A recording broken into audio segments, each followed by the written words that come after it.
High বন্ধুরা, welcome back to my channel serial update with Rinka.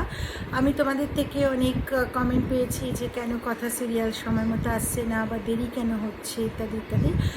তো তোমাদের সামনে আমি আবার তাই ভাবলাম তোমাদেরকে একটা ছোট্ট ভিডিও করে সকলের সামনে তোমাদের তুলে ধরি, তাহলে তোমরা বুঝতে পারবে, জানতে পারবে। এবং নট অনলি দ্যাট, যারা পুরনো তারা হয়তো অবগত, তোমরা জানো যে আমার বাড়িতে একজনের বিশাল শরীর খারাপ হয়েছিল, যার জন্য কিনা আমাকে আমার যেখানে আমি কলকাতায় যেতে হয়েছিল আমাকে, আর ওনাকে সুস্থ করতে, এবং ওনার হসপিটালে যাচ্ছেন আবার আসছেন, আবার যাচ্ছেন আবার আসছেন ইত্যাদি ইত্যাদি সব ব্যাপার ব্যয় ছিল। তো সেই জন্য আমি সময় মতো দিতে পারিনি, এবং সেই তাড়াহুড়োর মধ্যেখানে এবং সেই ব্যস্ততার খাতিরে আমারও জ্বর সর্দি কাশি হয়েছিল।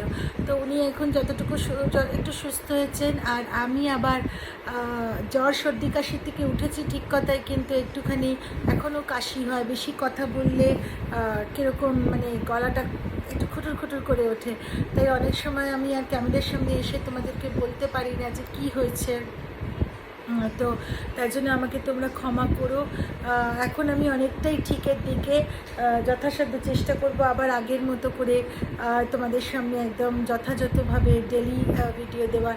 প্লিজ আমার হাতটা ছেড়ো না, তোমাদের সাপোর্ট পাচ্ছি বলেই এই ব্যস্ততার মধ্যেও, এই শরীর খারাপের মধ্যেও মনে হচ্ছে না একটু গল্পটা তোমাদের সামনে তুলে ধরি। তো তোমরা তোমাদের এই সাপোর্টটা আমার পাশ থেকে ছেড়ো না। তোমাদের সাপোর্ট না পেলে আমি এগোতে পারবো না গো বন্ধুরা।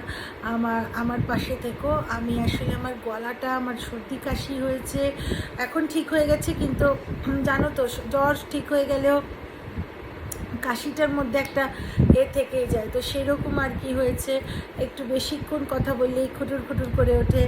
তো এই তোমাদের সামনে এখন আসার আগে একটু গার্গেল করে এলাম। তো সেই জন্য আর কি, চলো তাহলে আমি আবার তোমাদেরকে ডেলি ভিডিও দেবো, কিন্তু আমার সঙ্গ ছিল না, আমার সাপোর্ট ছিল না। চলো তাহলে দেখা হবে একটা পরবর্তী ভিডিওতে, ততদিনের জন্য টাটা।